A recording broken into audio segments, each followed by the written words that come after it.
Look at these 4 things on this counter: a juice box, a pack of fruit chews, a handheld game console, and this. One of these things is a nicotine delivery device. Take a second. Which one? You probably hesitated. That hesitation is not an accident, and it is not a coincidence, and it is not you being slow. It is the entire point of about a decade of design work. Somewhere, a team sat in a room and decided that a product used to deliver an addictive drug should not look like a drug at all. It should look like something you'd find in a lunchbox. And once you start noticing it, you cannot stop seeing it. The colors, the names, the shape in your hand, the way it's stacked at the checkout, the way it shows up on a phone screen laid flat next to a lip gloss. Every single one of those was a decision. Today we're going to walk through those decisions one at a time, like evidence on a board, and by the end you'll understand something that isn't really about vaping at all. It's about how a resemblance can be the addiction. Here's why this isn't just a curiosity. Nicotine is one of the most reliably addictive substances we know how to manufacture a craving for, and the age this design language is aimed at, whether anyone admits it out loud or not, is the age where a brain is still finishing the wiring that resists that kind of craving.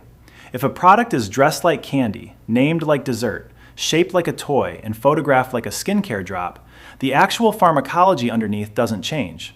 What changes is how long it takes someone to realize what they picked up. That gap between what it looks like and what it does is not a side effect of good design. In a lot of documented cases, it was the design brief. Quick honest note before we go further. Because this is a health topic and I want to be straight with you, I'm not a doctor, this isn't medical advice, and where the evidence is public record, lawsuits, filed complaints, reporting, I'll tell you so directly. Where I'm reading a visual pattern rather than quoting a document, I'll say that too. Notice how, look at the shape of. Because a design teardown should be honest about which parts are proof and which parts are a trained eye looking at a table. So here's the walk. Color first. Where that pastel and neon palette actually comes from, and it isn't tobacco and it isn't pharma. Then naming, menthol and lights turning into blue razz and cotton candy. Then shape, the object itself. Then the shelf, how it's packaged and displayed. Then the photography, the flat lay Instagram aesthetic that these brands didn't invent, they borrowed from teen skincare and snack marketing. And then at the end, we put it all back together and ask what it was actually for, because there's a name for what this design language produces, and it isn't market share. Start with color, because it's the first thing that hits you before you've read a word. Pull up an old cigarette pack from the 80s. Reds, golds, deep greens, a kind of heavy, serious, adult palette. The visual language of a product that knew it was selling something grown and a little dangerous and leaned into that. Now put a modern disposable vape next to it. Soft pastel gradient. Mint into lilac into a pale coral. Or the opposite move. Flat, hard neon. Cotton candy pink, electric blue, a yellow that reads more like a highlighter cap than a warning label. Neither of those palettes came from tobacco convention, and neither came from pharmaceutical packaging, which, notice this, tends to go the other direction. White, clinical blue, a plain sans serif. Because a medicine wants to look serious and trustworthy, not fun. These vape palettes came from somewhere else entirely. Put the same device next to a juice pouch and a bag of fruit-flavored candy. The gradient is the same family of gradient. The saturation is the same pitch of saturation. This is not products in the same industry converging by coincidence. Pastel gradients and hard neon fruit tones are a specific, identifiable design lineage that belongs to children's snack and drink branding, and it was picked up, deliberately, by an adult nicotine product. And once you clock that the palette is borrowed, you start to notice the specifics. The gradient direction mimics the juice pouring visual that drink brands use to suggest freshness and flavor. The color blocking on a lot of disposable devices maps almost exactly onto the color blocking convention used for flavor-coded candy multi-packs. This color means this taste, before you've read a single word of text. That is not an aesthetic choice made in a vacuum. That is a flavor communication system, lifted wholesale from an aisle built for people whose reading skills and impulse control are still developing. On a nicotine product, that system doesn't communicate flavor innocently. It borrows a level of trust that a drug delivery device has not earned. Now the names, because this is where it stops being subtle. Old tobacco naming was blunt on purpose. Menthol, lights, full flavor, gold. Words that describe the product itself, plainly, the way you'd name a tool. There was no pretending. A full flavor cigarette told you exactly what kind of hit you were signing up for. Now read a flavor list off a modern vape. Mango ice, blue razz, cotton candy, strawberry watermelon bubblegum. Notice something. None of those names describe a tobacco experience at all. They describe a dessert, or a slushie, or literally a candy that already exists on a shelf with almost that exact name. Blue razz isn't a flavor that exists anywhere in nature. It's a candy industry invented flavor, a manufactured taste category that a whole generation learned first from sour candy and only second now from a vape. Borrowing that name isn't neutral. It's importing an entire childhood association, fully built, ready to use, at zero cost. This matters because naming does something upstream of taste.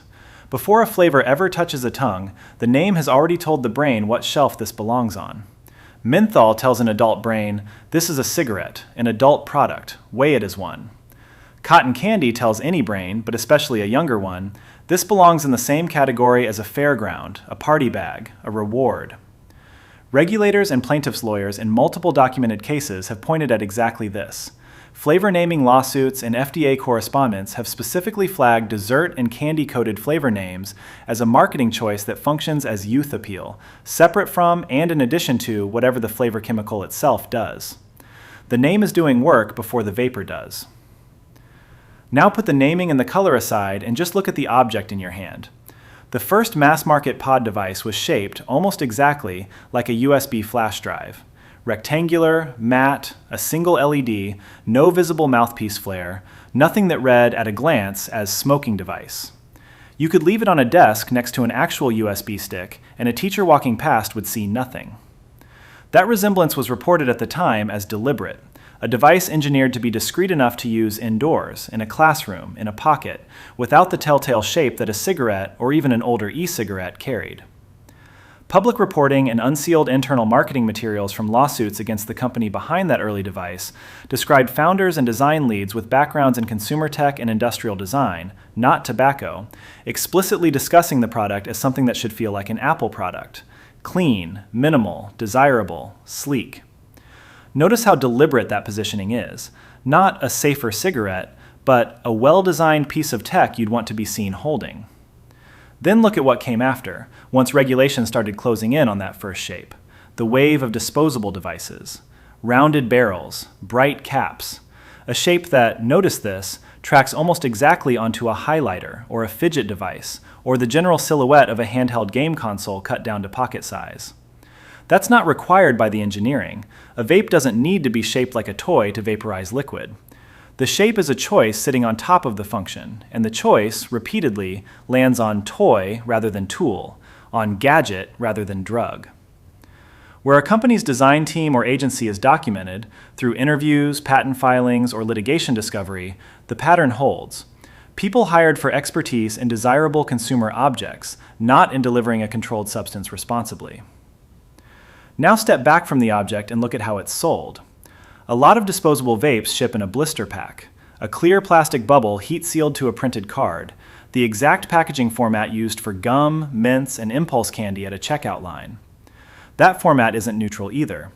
Blister packs are chosen in retail because they display product face forward. They're theft-resistant in a specific low-cost way, and they signal small, cheap, grab it on the way out. The entire psychology of an impulse buy, not a considered purchase of an adult product behind a counter. And notice where a lot of these products actually sit in a convenience store. Countertop spinner displays right by the register at roughly eye level for someone shorter than the counter. The exact fixture format and the exact shelf position used for gum, mints, and candy bars for decades, because that positioning is proven to drive impulse grabs. Documented FTC complaints and state-level litigation against vape manufacturers and distributors has specifically cited store placement and point-of-sale display design as marketing decisions, not incidental retail logistics, arguing that where a product sits and what it sits next to is itself an advertisement. Last piece of the design language, the photography. Pull up how these brands look on social media. A bright, flat lay shot, top-down, pastel background, the product laid out next to a matching lip gloss or a slice of fruit or a plush toy, shot in the same soft, even, shadowless light. Notice how that's not a style vape brands invented. That's the exact photographic convention of teen-targeted beauty and snack marketing. the flat lay aesthetic that skincare startups and candy brands built their entire Instagram presence on years earlier, aimed at exactly this age bracket. Borrowing that photography style isn't just using what's trendy. It places the product visually in the same feed, the same scroll, the same emotional category as a lip balm haul or a snack review. By the time a viewer's thumb reaches it, their brain has already filed it next to things that are fun, safe, and for them, before a single fact about nicotine has entered the frame. So put it all back on the table. The color, borrowed from juice and candy branding. The names, borrowed from a dessert menu. The shape, borrowed from consumer tech and toys. The packaging, borrowed from the checkout aisle. The photography, borrowed from teen beauty marketing. None of these 5 things individually prove intent. Packaging isn't just covering the product. Packaging is the delivery mechanism for a story. The story that this is small, this is fun, this is for you, this is nothing like what your grandfather smoked. That story is what led a generation of documented addiction, the pattern reporting has called generation addiction, take hold fast enough to alarm public health agencies before most parents even knew the shape of the object to look for. And the story isn't over. Regulatory pushback has already forced real change. Flavor bans in several markets, restrictions on cartoon-adjacent branding, disposable device caps, marketing rules aimed specifically at the countertop display logic we just walked through. And notice how the brands didn't stop, they adapted. Flavor names got renamed into fruit and menthol combinations that dodged specific bans while keeping the same sweetness. Packaging shifted towards slightly more muted colorways in markets under stricter scrutiny, while staying just as recognizable everywhere else.